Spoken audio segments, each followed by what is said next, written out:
Hello, everybody, and I am so happy to say this. Happy Music Monday, everyone. It's Sabrina Taylor, creator and host of Unsigned Artists Reveal literally worldwide. And tonight we've got proof. We've got a wonderful, wonderful artist all the way from Melbourne. Well, wait a minute, Australia. If I'm not mistaken, he was born in Melbourne. We're going to talk a little bit about that.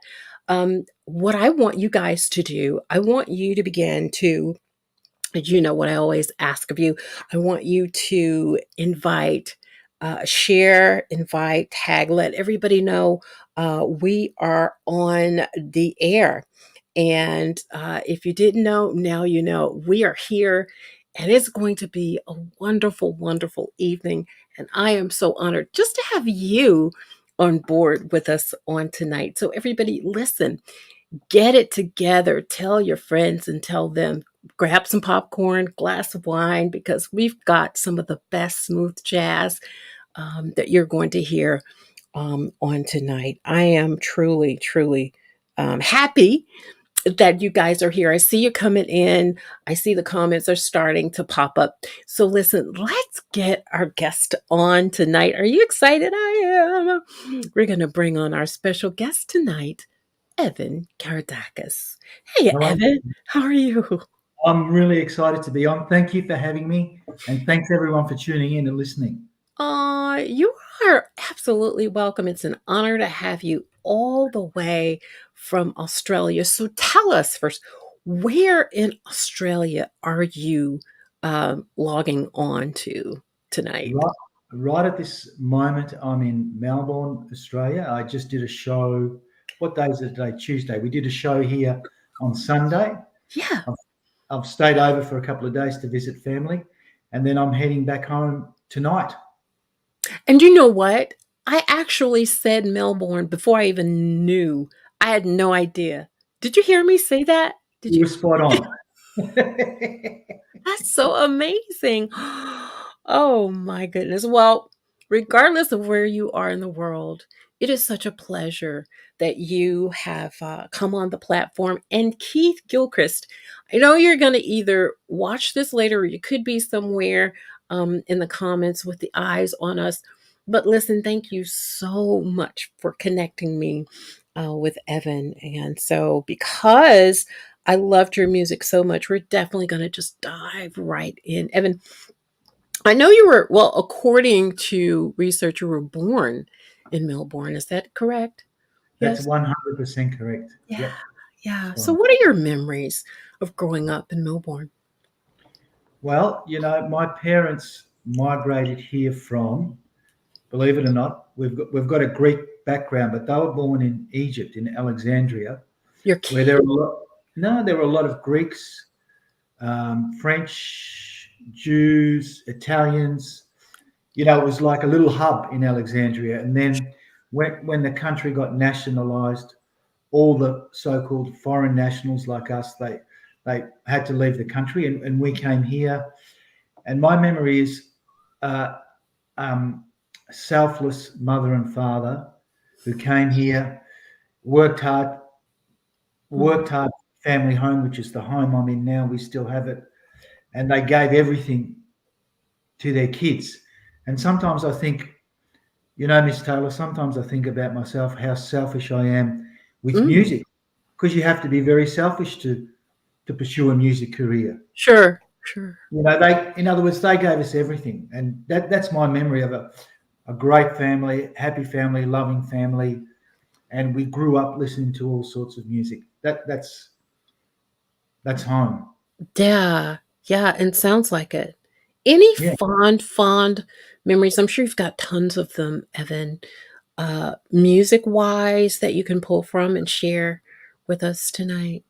I guess in the younger days, my brother, who's a co-producer now, he was a bass player, and we always used to we used to play in cover bands, what we call cover bands, where you play other people's music.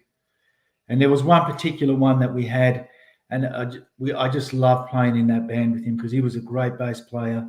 And the young band that we had, it was like, when you're young, nothing else matters. Nothing, absolutely nothing except for what you want. Yes, except for what you want. Do you have brothers and sisters, siblings, Evan? Yes. So my brother, who I just spoke about, he's my twin brother. His name's Stefan. I've got an older brother, George, who has one, two, three, four kids, and I've got an older sister, who Urania. She's got one, two, three, four kids, and then we've got great nieces as well. So Wow. the family's really big and Yeah. extended. Yeah. Yeah, I guess I should have said, how many more siblings do you have?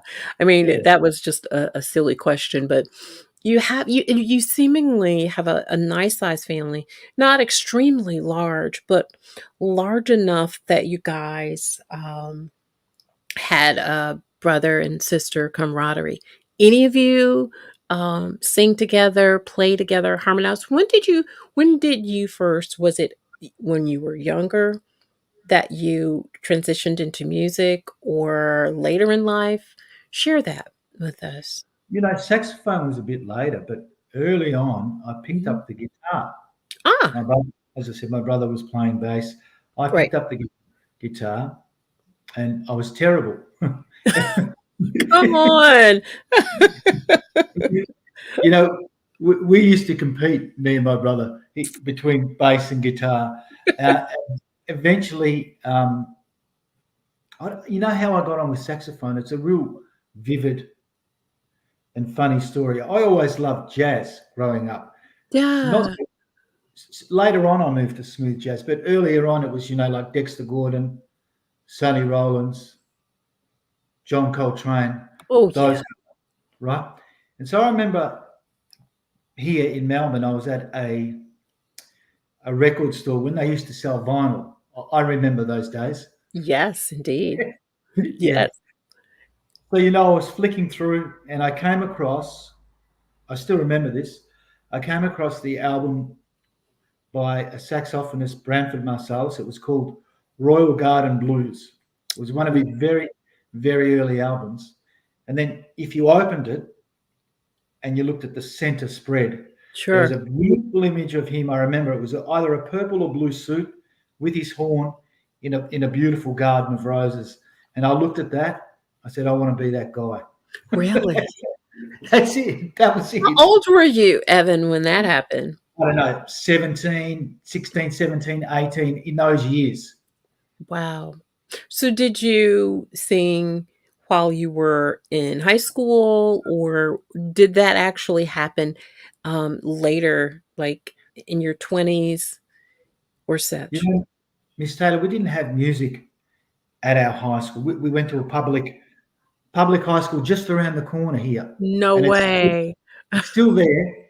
It's still there. Mhm. Upfield High School it was called, but we had other things like we had, like we had graphics, we had art, we had woodwork, we had metalwork classes, but Sure. not music. So we sort of did all that in high school, and music came post high school, in, in Mm. in postgraduate sort of studies after high school. Yeah. So why do you think that is? Was it just your interest was delayed, or share? What do you think that was? Um, that's a really good question. I think there always was an interest. Um, I think I took it more seriously later in life. Ah, When I yeah. thought, I want to try and make something of this. So was this when at that point were you playing what other instruments I are I you was playing? it was only ever saxophone and flute. Ah, You know that's all that. from when I started playing saxophone. It was saxophone and flute. And when I Sure, got serious, I hooked up with a great teacher. I did my Bachelor of Music. I did my music degree. sure. I did some other postgraduate study, and that's what really took me on the path. Wow, really? Yeah, So, were there mentors along the way, Evan? yeah. So I think the first one was um, a saxophone teacher I had in Melbourne, who I really, for the first 10, 11, 12, 13 years, I stuck with him. His name was John Barrett. John was a Berklee College of Music graduate. That's that school in Boston, Massachusetts. Right. So he's come back here and he's teaching everyone.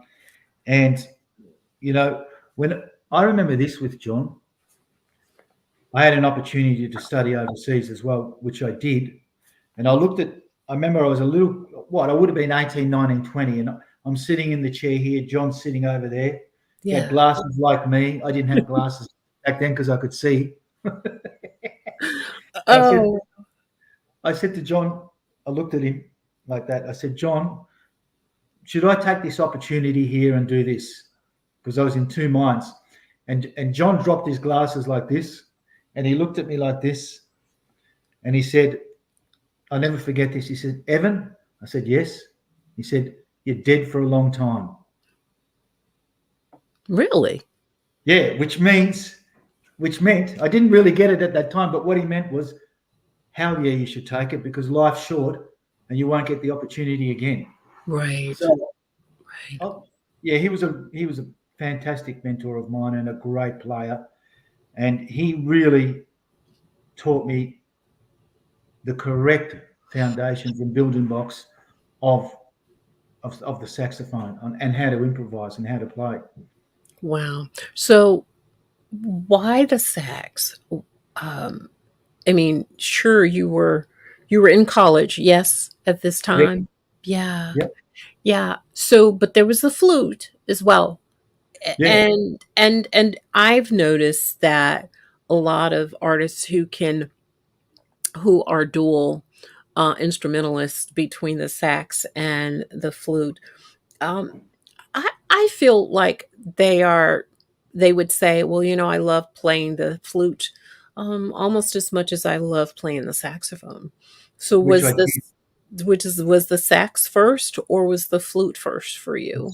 The sax was first, and the flute sort of came up because, as you would know, most saxophone players at one point or another, depending on what jobs they're doing, have to double on flute and Sure. or clarinet and Right. or other instruments.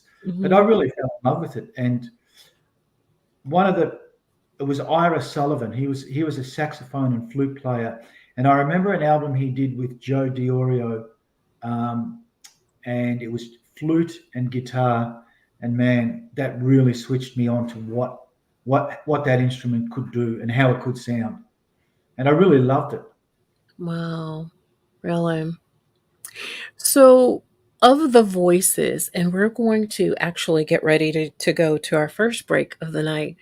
Of the sax voices, which is your favorite? Wow, it depends what period. So definitely in my early career, I loved Dexter Gordon was clearly number one because what I loved about him, he could take a basic three notes of a triad, C, E, and G, and you'd hear him play it, and you'd swear it was something else. He could make anything sing. You know what I mean? Yeah, absolutely. And he Yeah. used to play that far behind the beat and just sound so cool. I think later on, obviously, a seminal album which I absolutely love was "A Love Supreme," John Coltrane. I mean, that's at another level. Later on, as I grew up, Tom Scott, Michael Brecker, Boney James, Vincent Ingala. I moved towards those guys and that music because it was a much more, it sort of represented better the way we grew up and what we listened to, Right. that Wow. style. Oh, amazing story. Amazing story. Well, listen, there's more to come, everybody. Um, I hate to cut off when you're just getting acclimated and the flow is going. But you best believe we've got more conversation coming up. Definitely going to share a snippet of the song, and I'll tell you why. Just a snippet. There've been a lot of changes with Facebook, but I still want to get that music in. So listen, Evan, hang out with us for just a moment. We're going to take our first break of the night. You guys, thank you so much for coming in on another Music Monday right here on Unsigned Artist Reveal Worldwide.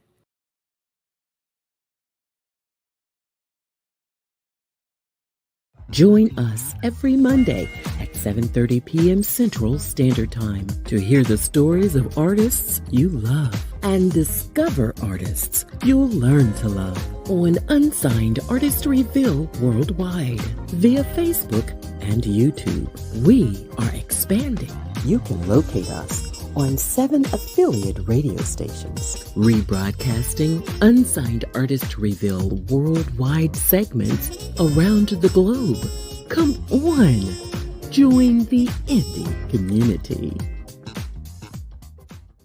The Platinum Agencies is taking the indie brand to the next level with customized strategies that includes interviews on Unsigned Artist Reveal Worldwide and promotional campaigns on social media. Listen to what these artists have to say about us. Daryl Anders of Agape Soul says Sabrina Taylor has created a brilliant platform to showcase unsigned and independent artists. She's been a great resource for increasing awareness and helping me to build my brand. International guitarist Gary Purcell says Unsigned Artist Reveal Worldwide offers a platform for unsigned artists to showcase and put themselves in a position where people can have an opportunity to learn about the artist in an up-close and personal setting.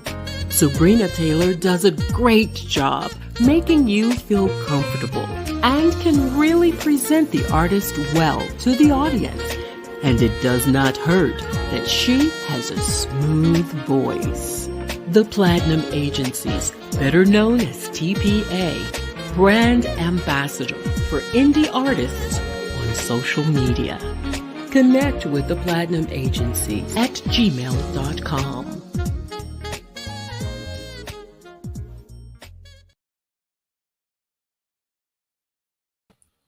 Hey, everybody, welcome back to the show. So glad that you're joining us on another Music Monday.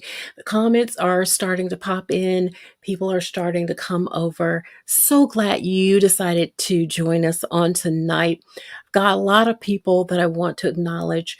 Already said hello to Mario and Heidi.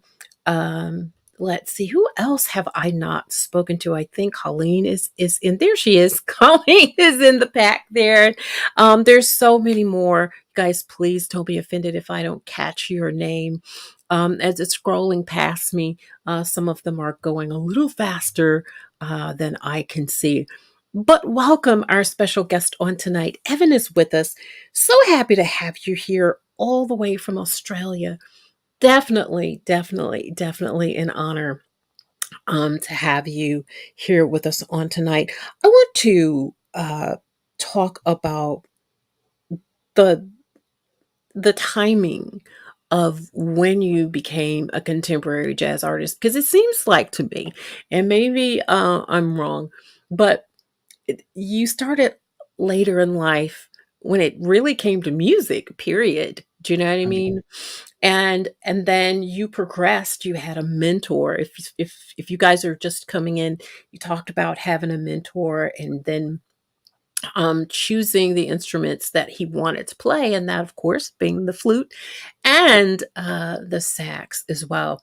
And I also asked about your favorite voice. The tenor is so very sultry, and it you know that really captures the attention of the heart. Boney James is notorious Yeah. for having the tenor sax, and so I love that you chose that. Have you ever played the alto, on any of your tracks. Tell us about a little bit about how you maneuver and you choose between the alto and tenor when you're recording. I haven't used the alto in recording, but I use alto and soprano live as Oh, well as tenor. But yeah. on the next release, Miss Taylor, we are going to use the soprano. In fact, I just in my trip down here, there's a repairman who I trust implicitly, and I brought my soprano with me, and I Wow. left it with him for a couple of days, and he totally reset it up. But how do you choose? I mean, Great. the tenor is obviously, as you said, I just love the timbre, the sound, where it sits in the range, and Yes. its versatility. For Mhm. me, that's what I love the most about it. But with soprano, I think what I love about that, it's got a nice little sweet spot, and It it's does. hasn't it? And Mhm. particularly suited to some type of songs and some little parts in some songs which we are going to use on the next release, which we're working on now. So I guess it's horses for courses, but that's the tenor. The tenor is definitely the one for me, just because of that. It's I don't know. It seems to be this. It seems to be the most soulful sound for me. Yeah, and I agree with you as far as the soul. Um, you and oh, there are so many questions.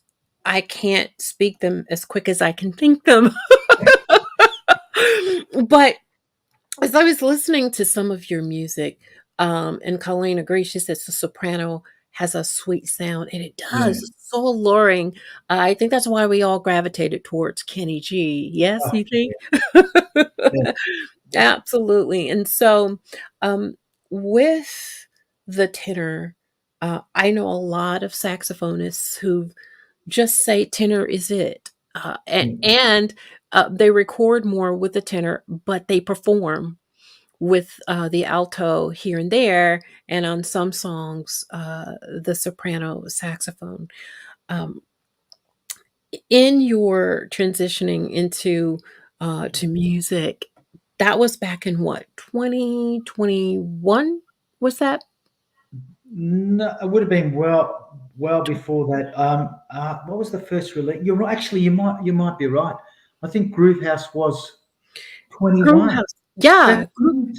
yeah, Yeah, and right. the reason I'm asking you is because Groove House is such a listener, very, how can I put it, listener friendly song over, Yeah, like, over yeah, wine and dinner and a really cool friend. You know, you're sitting in this super eclectic bar or wherever you like to hang out, do you know what I mean? And it's kind of sexy, you know? yeah, It's sassy and sexy, and it's such a wonderful it's the title track. Yes? yeah, yeah. Yeah. Yeah. B EP? EP, Yeah. 5 a.m. Why not an LP? That's one of the questions I wanted to get out before I forget that. Why not an LP? I'll tell you what, it's very simple. Like that, the impetus for that project was 3 or 4 years earlier, Mm. um, when I decided to stop playing other people's music and decided to Uh, concentrate on my own. sure, sure. And when we finally got to producing it and getting into the studio as the first one of my first release, Mhm. I was the transition from playing live to playing studio is like it's night and day, Ooh, okay. right? Right. And and really from a studio performance perspective and a productions perspective, I wasn't quite able to get the 10 songs done in time. In fact, I wasn't. Got That's what we'd planned. So as the project went along in time, the realization was, hey, we're going to have to truncate it a bit so we huh, can get it out. got it, got Yeah, it. Do you think that in the near future you'll decide to do, an LP? Have you already done an LP? Did I miss it? I haven't. No, you haven't missed it. Absolutely. Good. Phew. Good, good. I think I think it's possible, but I think from where we are at production now, and I'd say production costs. I think we're really suited to a regular single release at the moment, because I think otherwise production costs do become a fair bit expensive, but it Right. could be a longer term project to do. Yeah. Wow. Got it. I got it. So talk about right quick, and then we'll move forward. But I just love for people to know, prior to the premiere, the library that you've built. Um, I'm not saying that it's a huge library, but what's there is so good. I pride myself in listening to and reading about the artists before I come on. Um, and some things people are so surprised about. It's like, wow, you knew that? Yeah. I want to know everything there is to know about you. And I can kind of tell through the music your progression, and you've gotten stronger from EP or single to the next project. But Groove House, I want to talk about the title. Did you write a lot of your songs in Groove House in 21? Yeah. Me and my brother, we basically every song we wrote, Yeah, um, either I'd come with the idea and he'd refine it, or sure. he'd come with the idea and he'd say, "Oh, we need a chorus." And yeah, we worked together, and it was that sort of combination every song. I think the last song on that EP is actually a guitar song, and I didn't play anything on it because when we finished the song, we could tell it was a Spanish guitar song. So Mhm. we found a guy, Thomas Lorenzo. Okay. He did a superb job on that song. So that song just featured him, and when it was done, I thought, I don't need to say anything on this song. Sometimes Oh, it's better, sometimes it's better not to say anything.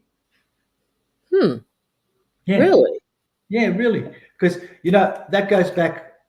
Can I tell you another quick little story? Sure, absolutely. So at college, we used to have a Friday performance day. The college is our university. Sorry, at university. So every Friday, the third year students would sit in the auditorium, and the lecturer would pick out two students. Say, come up, start playing. That was it. Come up and start playing. So go through the process, and then he came. He selected me and a trumpet player. So we got up. Trumpet player started playing, and the way he was playing, and I could tell that it was like it was his space, and he didn't want he didn't really want me to play, or he didn't want anyone in his space. So for that whole 4 or 5 minutes of performance, I didn't play a note. And after after that performance had finished, the teacher said to me, she said, well done. She said we could all tell that he wanted that space to himself, and Sure. you didn't play a note. You didn't have to say anything. So that's a lesson. Mhm. If you don't need Sure. to say anything, don't speak. Or if you've got nothing to say, don't speak. Don't say anything at all. Totally, totally agree.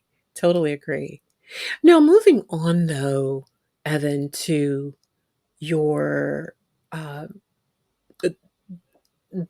the music that garnered has now to date garnered over what 18,000 downloads, Yeah. almost 19,000. Cherry Pops. Now, when I heard the title of that, I wasn't really sure where that was going, Evan. So come on now, you gotta give me a little backline story to that one. So, I know what you're alluding. I know what you're alluding to, because someone brought that to my attention it's like well what? after the release. Ah, sorry. Yeah, yeah, Oh gosh. yes, Talk about cherry pops. yeah. Share So that with me. it's really about we're me and my wife, we're a dog family. We love animals and we love dogs, and we Sure. like a particular breed of dog called Australian Kelpies. They're farming dogs or Okay. sheep dogs, and they're very intelligent and beautiful. They're gorgeous animals. Anyway, so we've had Kelpie after Kelpie after Kelpie. And our last one, she lived a very short life. She only had 6.5 years. She got canine lymphoma. Oh, I'm And so sorry. yeah, so and she passed. So that was a little ode or a little song for her. And the pop part of it, let me tell you about the pops part of it. So Okay. Okay. she used to go on these what they'd called off-piste adventures, where a company used to come and collect her from home, and they'd go out into the wilderness, the bush, and they'd Sure. let them off leash, and they'd run wild, and then they'd come back home. And the lady who used to run that company, she used to tell me every time we turned down your street, she goes, Cherry used to pop and squeak because she knew she was on the way home. That's how the cherry pops Oh, came got out. it. Got it. Okay. Got Not not cherry pops, but right. I get it. But I love the track. You yeah, guys, please make sure that you go into his library and you will not be disappointed. I really, really mean that. So that one was released back in 23. three. Yeah, I'm not sure. last Yeah. year. Yeah. 2023. So was it a part of a compilation or was it just a single? Just that Full was of just a single, and we had we had a guy called Michael Whitaker. He played keyboards on the song before that, moving on. But for Cherry Pops, Mhm. he actually produced that. Mm. So Mike's out of Nashville, and he's got super ears, and he's a super producer, and he really did a great job with that song in pulling the musicians, really shaping the sound of the song, and yeah, we were really over the moon with what he come up with. So are your producers the same from project to project, Evan, or are you evolving and finding other fresh, gifted and talented producers so that your sound is fresh, I guess, for lack of a better word as well? Evolving is the right word. Yep. Right on. So Mhm.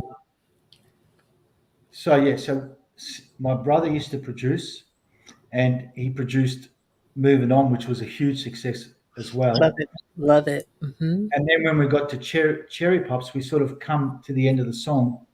We thought it's not right, so that's when we approached Michael, and Michael said, "Give me an hour, and I'll let you know where I hear the song."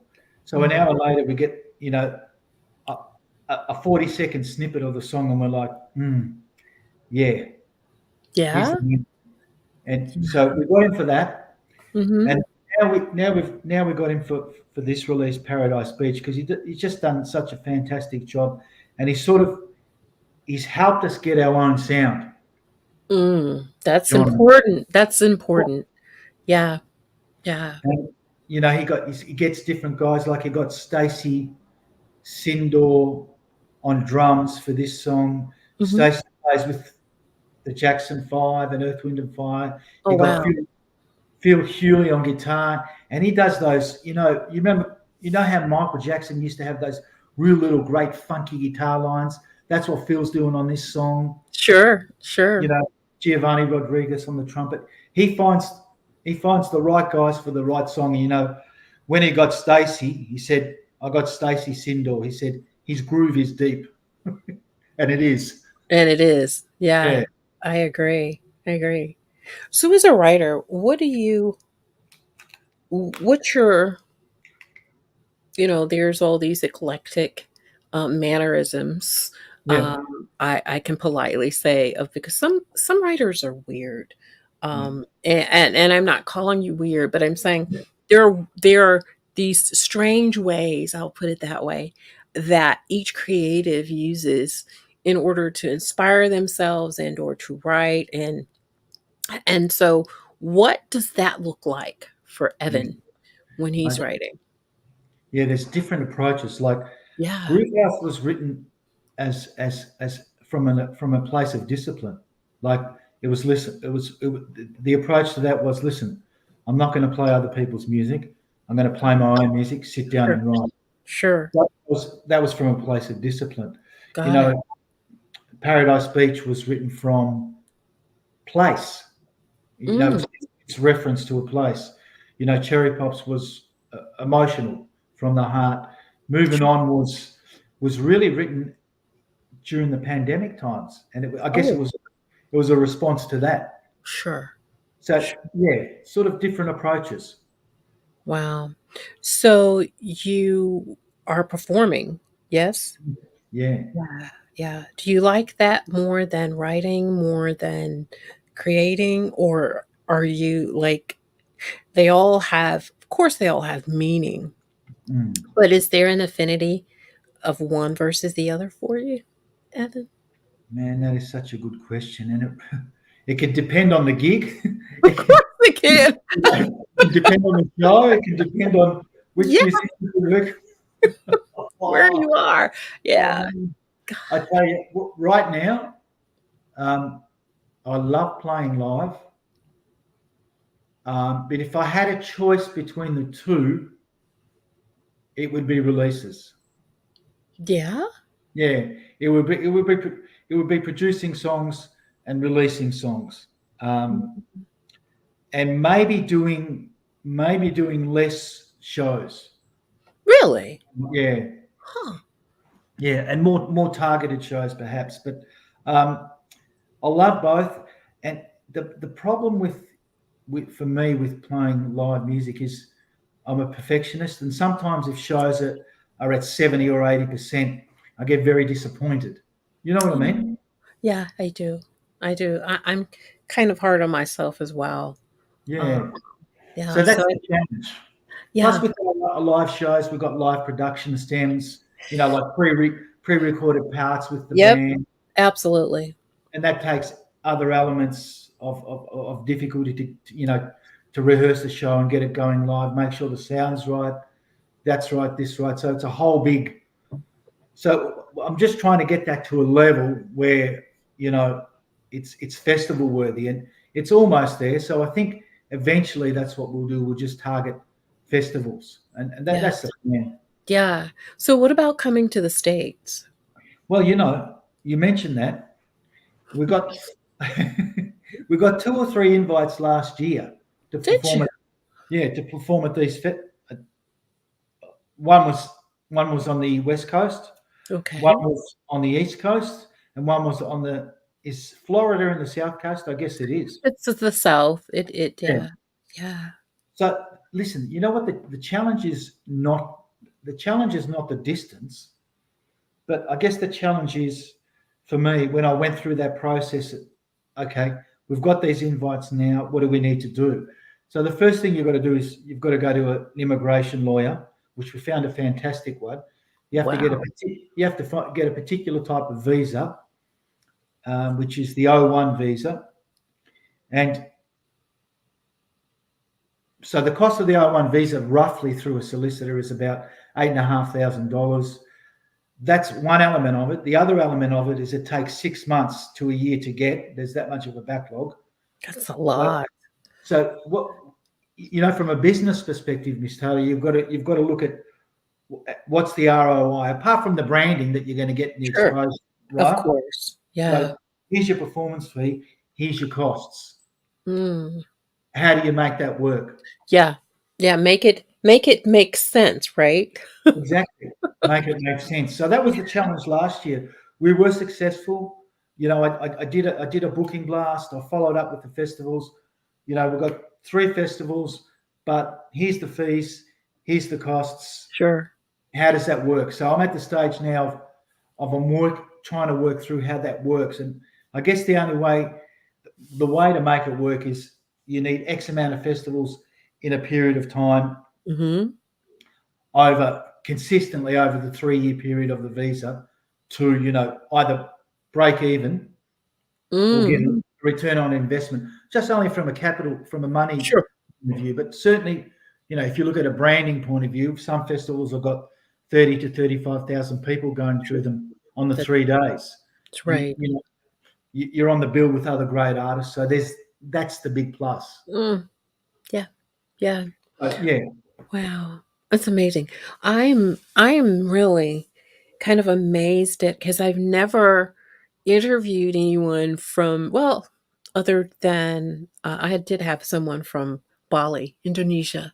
oh yeah, And so we didn't get into the nuts and bolts about costs to come from that country here to perform, and that is really that's amazing, so amazing. All that you have to do yeah, just to break um, even though your music is so very popular here, and you would want to take advantage, do you exactly. know? Yeah, of the followers and enthusiasts who want to meet you and touch you personally and just be in the same space with you. That's a lot to think about. And so I just never knew. I never Yeah, knew it could neither be did I. so detailed. Yeah, we both know because I had to find that out in a hurry. I tell you, but I think the main thing for me is, you have to get that visa. There's Yeah, another part of it where you have, so you don't put any pressure on the festivals.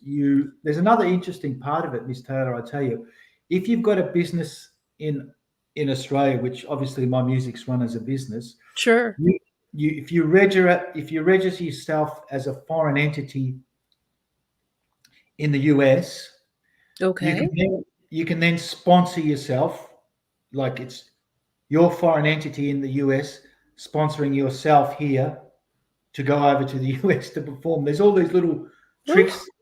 That's what the lawyers tell you. They've got it all worked out. and you surely need one, Yeah, from what you I'm hearing. You definitely need one. Well, let's do this. Let's take care of a little business first. Go to the last break of the night because I definitely want to talk about the latest single that you have, which is Paradise Beach. Talk about it in as much as we possibly can in its entirety. I don't know why I couldn't say that. It's so easy to say. It just wouldn't come out. I've been talking since about 8 o'clock this morning, so I kind of lose myself at the end of the day. But definitely hang out with us with one more break, and we'll get to the coveted music premiere in just a moment. You guys don't go very far. Get your popcorn, get your wine, whatever you need. Go to the restroom, take care of business, and we'll be back in just a moment. The Platinum Agencies is taking the indie brand to the next level with customized strategies that include interviews on unsigned artist reveal worldwide, as well as campaigns on social media. Listen to what these artists have to say about us. Soul R&B artist Selena Albright says, "I believe in the Platinum Agencies and the amazing things it will continue to do for independent artists in the future." Not only does Sabrina Taylor have an ear for the best-kept secrets in the music industry, but in a market where independently made music tends to be greatly overshadowed, her platform offers a unique opportunity for all artists to be heard. Some of my favorite interviews of my career have been with Sabrina Taylor. She really knows how to ask the right questions to capture the hidden story behind the music that fans want to hear. And I've always been so moved by her ability to pair her original imagery to my music whenever I visit her platform. Soul jazz artist Cherie Patrice says, UAR is a great platform and source for indie artists to promote, expound, and extend their brand. You can always count on UAR to capture the essence, the heart, and the soul of an indie artist within its presentation. I always feel welcomed, celebrated, and in good hands with its CEO and founder, Sabrina Taylor, who puts her grand touch of elegance and excellence on every artist she comes in contact with. I highly endorse the UAR Worldwide Experience. Connect with the Platinum Agencies at tpatheplatinum.agencies.com. Well, hey, everybody, welcome back to the show. So glad that you're hanging out with us on another Music Monday. And I am thrilled that I have Evan on, and he's been sharing some very, very interesting information. Having such a brand as such as yours, and then kind of having to figure out the best practices for yourself to get to the states where it makes sense Mm. economically. That's kind of heavy because music being that it's universal, when it speaks, it draws. So my thing is when I hear great music, I just want to be close to that person. Yeah. And you just shouldn't have all of these barriers, if you will, to keep the enthusiast from the artist and vice versa. That there just has gotta be somebody that's a brainiac who can kind of tunnel through some of this stuff to help you get where you need to be. And that's over here in the States, which is weird though, because I'm noticing that out of the country, our music is loved so much. Oh, yeah. Can you imagine that? I mean, and then those who are here with us, give or take, they can take it or leave it. But when you go out of the country, I've heard tons and tons and tons of stories of artists who say it's, the experience in the person who loves my music out of the country is totally different from those who are here in the US. And so, what are you finding as an artist there in your own perimeter, in your own space? What's the connectivity? How easy, or just share your experience with your connectivity with your fans there. Yeah. I think like you said, I think the main base of fans is in the US, and I think Yeah. the, the way it's really connectivity through social media and through my newsletters that I do. I think fans here, Mhm. um, it's really just through the live performances, and Mhm. particularly when I'm doing live performances, I always like we did the single launch at the Paris Cat Jazz Club about a Oh. month ago. I mean, we sold it out. It's a 70 seater. Okay, we sold it out. We were happy with that. But Sure. I always make an effort in between the sets or at the end of the show. I'll go across to everyone on every table and shake their hand, introduce myself, and Right. thank them for coming all the time, and thank them for spending their hard-earned dollars on coming to see my show. And So that's I'm sorry. yeah. No, you go ahead. Yeah, and that's very, very important. Um, because there are some artists who wouldn't come within a foot. And I think of their fans, and I think that's because they're so popular that they've become untouchable, Yeah, if you will. yeah, But what I love about the smooth jazz genre is that the artist is just as touchable as the person who's sitting in a chair next to me. exactly. And You know? that's the approach. It's Yeah, humility. yeah. You know, It you know, Miss Taylor, you spoke about the American music and how it's perceived here. Can I speak to that? May I speak to that? absolutely. Please. Firstly, the first thing you find about Americans who are at the top of their field, whether they be music educators or music performers, my experience with them, in one word, humility. Mm, These guys and gals, they're all geniuses, but they are so humble and so willing to share. That's what I found. Number two, if you look at the way Americans put their shows together, their performances together, the package together, no one does it better. There's no doubt about that. That's why we're drawn there. And if you look at the gifts of music over the years that you've given to the rest of the world, I mean, You name a million bands. You True. go back, you go back to Louis Armstrong. You go back bebop, hard bop. You go to the 70s, Miles Davis. You go to smooth jazz. I mean, Bill Withers, whoever, Earth, Wind and Fire.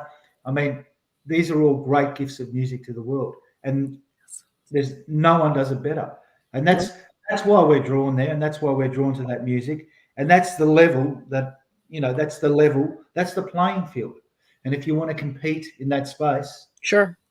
you've only got one choice. You've got Mm, to you have to put a product out that can compete in that space. that's And right, Evan.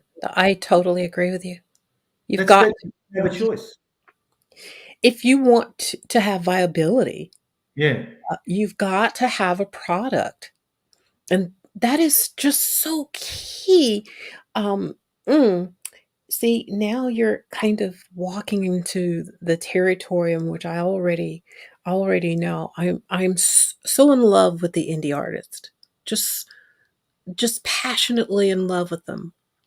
Simply because of some of the things that I've gone through prior to being where I am.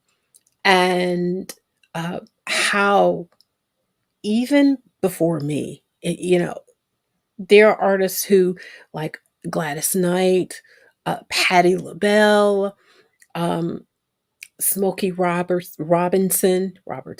I know somebody named Smokey Robinson, Diana Ross. Oh yeah. They can tell you of all the things that they had to just kind of dig through, you know, to to get the respect that they need in order for them to stand with a little pride. I mean, their music was just so awesome, Evan, just absolutely awesome. And behind the scenes, some had nowhere to live, some were broke, some were bankrupt. Yeah. And I'm not saying that of the people that I named, but in that space, I'm hearing you.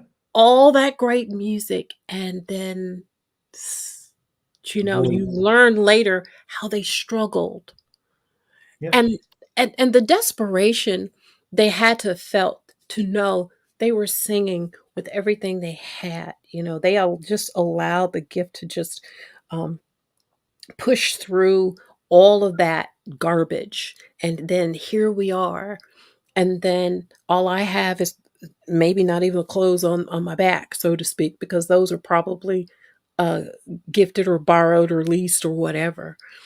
I can't imagine that, but Mm. they can tell you. Yeah. Yeah. They've lived it. And so I respect that pathway. And so when I just kind of see artists who just want an instant fame, I kind of have a problem with that, you know? And it's like, slow down, because music has been here before you, it'll be Yeah. here after you. Do you know what I mean? Just slow Exactly. down, get your sound, know what you want, where you want to go. And the one thing I will say to any of the indie artists that are out there doing their thing, you got to find your tribe who care and will support you when you feel like you have nothing left to give. They're just waiting on you. They're not going to leave you. They're not going to abandon you. Do you know what I'm saying? I think some of the artists are afraid that if they don't keep doing what they're doing, they're going to lose what they have, because there's so many different artists that are coming on the scenes all the time. Yes, that is true. We have just this gamut, like this potpourri of artists that are out there, but real music enthusiasts are committed to who they follow. Smokey Robinson probably can tell you that. Do you know what I mean? You probably There was a woman um with Frankie, I think it was Frankie Beverly. I think I saw it on Facebook. Die-hard Frankie Beverly fan. You look through her house, everything on her walls, memorabilia. She could go back to the first piece of music dating back like in chronicle order of Frankie Beverly. That's, to me, that's commitment. All these ins and outs and these Johnny come latelys Evan, that breaks my heart. Why are the people not committed? Have we ever asked why we're vying so hard to get their attention? What is the music saying? Yeah. What? What are you saying, and what do you want, and where are you going? Do you know the plan that you intend to put out there? Do we know? And I always say, be prepared. Be prepared. When you get to number one, be prepared. When you get that Billboard number one, when you get that media base number one, I always say, write it down, make it plain, because you probably only get 1 week being number one for the moment. So when you get to number one, you better just light it with fire and do what you can. Do you know what I'm saying? Yeah. To make good of that, whether it's giving to the community, giving back to kids, just there's so much that I can share from where I've come from what I've seen, and I'm just looking at all these different moving pieces now in the industry, and it breaks my heart that it's just everybody wants it right now. Everybody's clawing to the top, and what are we clawing to the top for? Where are we going to go when we get there, and what are we going to do once we get there? Those are my questions, and I want them to be absolutely positively sure that they know what they want, and when they get there, what they're going to do. Now, give or take, there are some nuances in life that we don't know is going to happen. But for the most part, write your plan down, make it plain. Just make it plain. And if you get off, it's okay. Sometimes you need to go to the left a little bit and to the right. That helps. Didn't you and I just have that conversation, Evan, back of house? Yeah. Talking about the things that happened, and if that hadn't happened, I probably wouldn't be here, Yeah. in this space. Yeah. So Hey, Miss Taylor, yeah, you know how you mentioned the tribe of people to lift you up. Can, yes. can, can you elaborate on that a bit? Wow. So now you're interviewing me. I love this, Evan. No, no, No, no, no. I love it. I love it. I do. There, there is a space and time for everybody yeah, who is out here. Yes.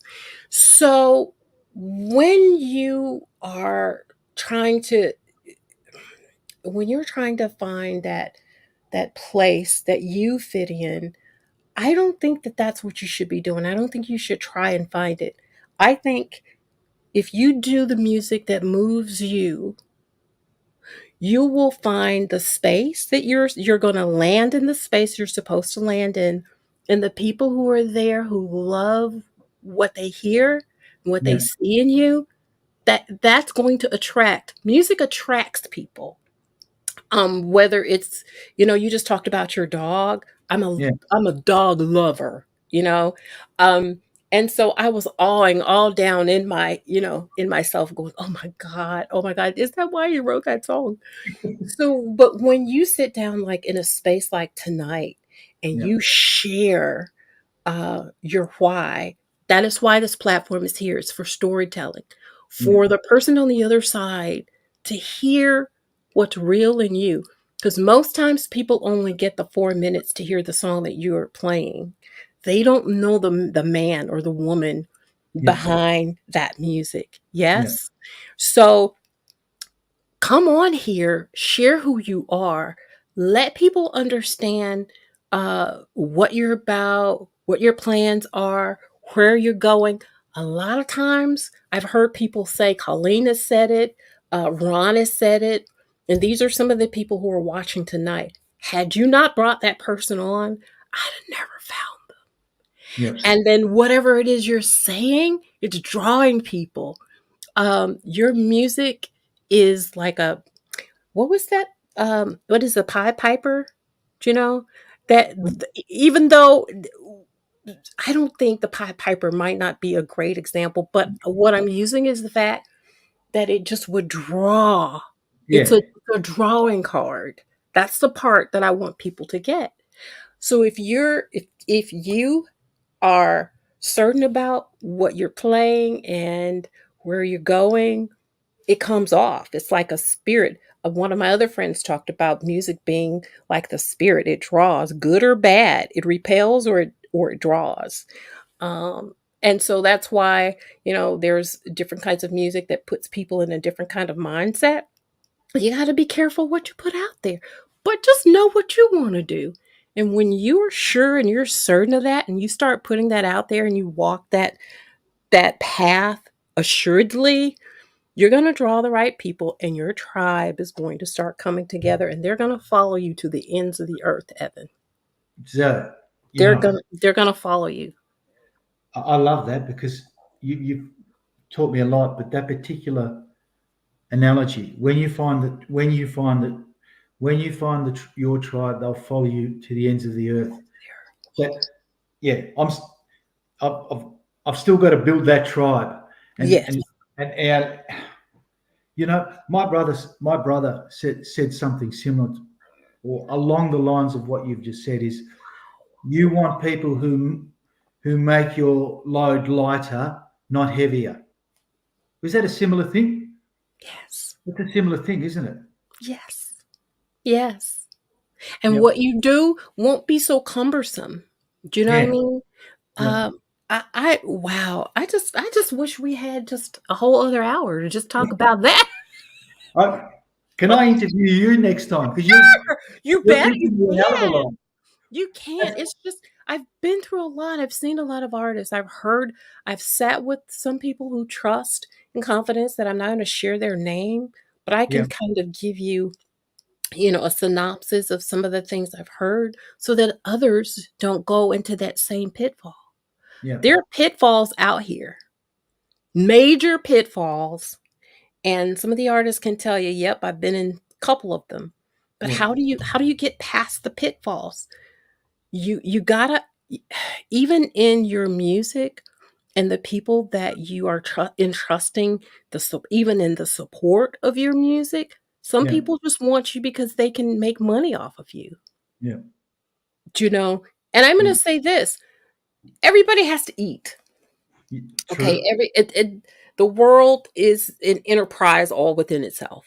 Yeah. Okay, but if they're bringing value added benefits to you, why wouldn't you want to share, some type of resource, whether it's bartering, between the two of you, whether it's actual money, whatever that is, and you guys agree on that.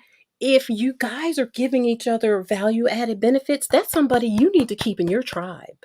Yeah. And I'll leave you with this, and we're going to do the premiere. Yeah. I want somebody in my tribe who knows more than I do, who's a heck of a lot smarter than I am, because if I'm the smartest one in Yeah. my group, I'm the stupidest one. I'm the dumbest one.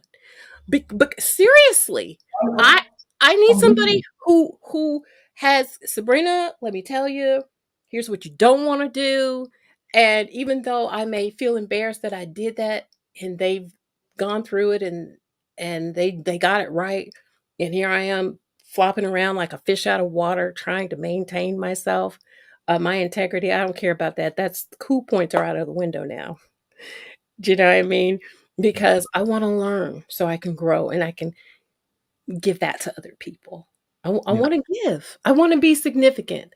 That's why I changed the whole uh, show to storytelling, Yeah.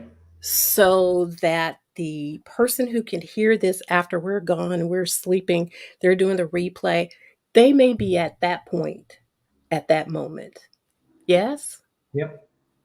And you're helping them. And Yeah. now, because you gave them something, they wanna stick with you. They wanna stay with you. They wanna be a part of your tribe. Yeah. I So love I love that comment. You want people who are, what was it, smarter than you, yeah, and then you can elaborate that. I want people who are better than me. I want people yes, who can play better than me. I want yes, people who have more experience than me. yes, You see, absolutely. that, Yes, I do. You learn from them. You learn from them. I love it. And there are tons of comments up here. I'm sure that, I'm sorry, guys. it was at one moment, it was just me and Evan.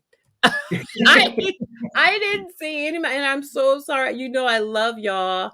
I love y'all. And there's so many comments that are out here. I want you to kind of see some of them.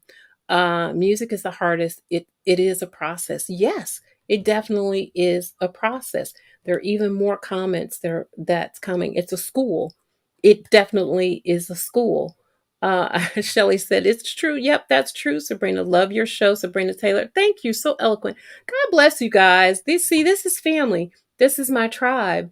And I'm not afraid to flop, make a mistake, um, mess up, cry.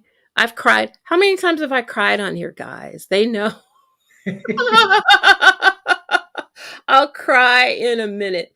There are just so many comments. You've got to go back in here um, and listen. Let's see what my sister here says. Most of the people here are friendly and the artists are fantastic. And that's what makes me tune in from London, England, UK at 2:32 in the morning. Do you AM. see the clip? Yeah. AM and yeah, do you see that? Yeah. That's that is what I'm talking about right there, sweetheart. I love you, sis. I love you. I'm serious. This is I can't buy this. It's not on a shelf. Exactly. Do you know what I mean? Look, Keith, Uh you said Keith said, let me see. Oh, I love all these people that are on here. They keep me going. And so you guys, quickly, I want to share this. Facebook is forever evolving and making changes, and there are limits to certain things that can be done. I will see. I'll test the waters, but I'm not gonna do it tonight with Evan because I really want um, this live to go far without me because almost every Monday I'm having to dispute with Facebook when I yeah. get off of the No. lives. Almost every Monday. It never fails. So we're going to do a 30-second snippet of this single Paradise Speech. Is so amazing. I love it. So I went into the part of the song that I really, really love, and I want to share it with you guys. So I made a quick video, and they know I'm so great at doing videos. I'll do video in a moment surrounding an artist's song. But you guys, I want you to support Evan. He's an amazing creative. Oh, really? Facebook restricts me too. Yeah, they restrict even the composers of their own music. Isn't that something? That Yeah, happened to Whitey. That's happened to me many times yeah, as yeah. well. Ah, Absolutely, absolutely. So that's I why want us to go in, and I'm sorry, sweetheart, that that's happening to you, but hopefully some changes will evolve and something better will come. But until then, we are getting ready to do the premiere, and I want you guys to enjoy it. All right. So we'll be back in about 30 seconds. Okay. Enjoy.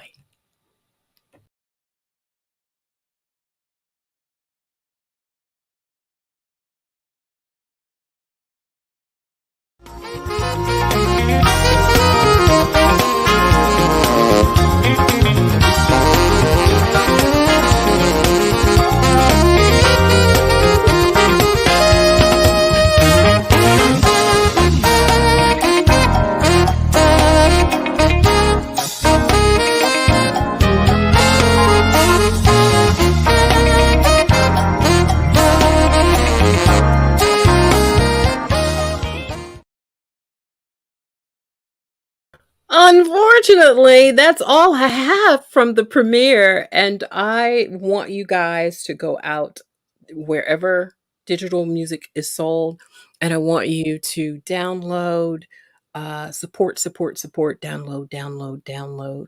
Wonderful song, Paradise Beach. Talk to us about the inspiration for Paradise Beach. well, that's an inspired by place. It's inspired by the actual beach called Paradise Beach on the Greek island of Mykonos. And you know what it's about? It's about those good time party vibes on the beach. That's it. That's what inspired that. I love the place. And I love that part of the song too. Mike made that song so Do good. you? Oh, I love it. The end where it goes in the halftime feel, and oh, I love it. Oh my It's god, all Mike. It's all production I and yeah, know. I know, and, I Colleen says, she's got your music, and I knew thanks, she did. Elaine. I know she does. She has everybody's music, and she just is such a great support. Definitely somebody, that you want, in your circle, Evan, if you haven't already met Colleen Keithley. I have. She's got tons and tons of smooth jazz groups, and she can help you navigate around if need be. Ultimate Entertainment. Hey, DJ CD, Paradise Beach is in rotation with the CST show. Yep, Central Standard Time show. Love it. I told you, we love your music. We love your music. And Heidi says she follows. Of course she does. She follows you on all the platforms. Great. And just, it's so important because every artist on here will have a day when they release music and they'll want to have this reciprocated where others are downloading their music. So I encourage you to give and it'll be given to you as well. Well, I know it's gone to radio. When did you add it? When did you go to get ads Yeah, for I think this? we GFA'd. We went for ads. I think it was the 22nd or 25th. I can have a quick look, but it was around that, the Oh, 25th yeah. of. Let's have a look. I've Okay. got it right here. Oh, he's got it. He's got it right there. The GFA going for ads was 27/5/27, so the 27th of May. May. Got it. Yeah, Got it. So recently. So yeah. are you liking some of the feedback that you're getting? Um, Oh, very much so. I think a lot of radio's loving it. I got some feedback from a colleague of mine, spontaneous groove combustion, and of he course, I love commented, him. you know, Warren? Yeah, Yeah, of he said, course, Warren. Yeah. yeah, he Mhm. said it was. He felt the way I played or we did that song, it was the most freest. He felt so. I It's been agree. really good. I agree. I agree. Well, we really want you to come back. I'm definitely looking for an LP from you Okay, because your music is just simply you gravitate, you want more. Do you know? And I just kept looking for more and more. It's like, dang, okay, he's got an EP. That's just a single, and I just want more. I want more. So whenever you feel led to do that LP, I'm gonna be right there. But I'm listening to your library as well. So thank you. we've got lots and lots of great music. Connect with Evan. You guys, I know Heidi's already following him on all digital, well, on all the platforms, and has got his music from all digital platforms. But I want those of you who are just meeting Evan, Facebook, IG, and X. But of course, you've got YouTube, you've got TikTok, you've got all those others. You've got Threads. There's so many social platforms out there. I'm sure if you put in Evan's name, it'll come up because he has a very, very unique name. Oh yeah. Definitely, definitely. So nobody's got that. What do you want the artist to walk away with when they experience your music, Evan? Just that if I talk about the last single, I want, I want them to experience as an experience that song to put them in that place and in Mm, that mood, sure. and you know, and I want them to experience it like an experience. That's Mm, it. Make them happy. Put a smile in their face. Put them sure. on that beach. Oh, because I want to go to the beaches. I mean, and that's why I found so many video snippets that had beautiful beach scenes. That music just takes you there. It Yeah, really does. It takes you there. All of your music kind of takes me to a Floridian type of atmosphere yeah, where there's lots and lots of water and you can let the top down and just let it flow. exactly. We have thoroughly, thoroughly enjoyed you. And I didn't mean to take away from anything that you had to say. You I added. I You love it. I love it added. when you have questions for me because I definitely we did not rehearse that at all. We did not. So, everybody, thank you so much for joining us. I hope you enjoyed the show. Um, Evan, I want you to go back to the page, either the Sabrina Taylor or the Unsigned Artist Reveal Worldwide. Get in that chat, Yep. dig in, and I'm sure there are going to be some comments and things that you can connect with others through. And so we just are humbled to have you want to be on the show and then show up, and you just gave us so much food for thought. And we just love your music. Keep making great music. Thank you. And I appreciate your support and your time and your savvy. That was wonderful hearing what you had to say. I Oh, love well, I'm always here. Do you know you can inbox me or WhatsApp me or whatever you need to do, because I know you're far away. So whatever you need from me, I am available always, as always. Well, everybody, listen to you. I love you guys who've stayed up until 2 and 3 in the morning to watch me. That is very humbling, and I love that. Tell others about us. Just keep sharing and let others know what it is that you're loving, and I bet you others will come as well. So listen, remember, what you make happen for others, God will make it happen for you as well. You guys take care. Hang on for just a minute, Evan. I'm going to get rid of, well, no, I'm not getting rid of you. I didn't mean it like that. I mean, I'm going to disconnect from my family first. Just let you guys out of the door and tell you thank you so much. I really appreciate you. And listen, we'll see you again next Monday. Have a great, great week. I love you guys. I do.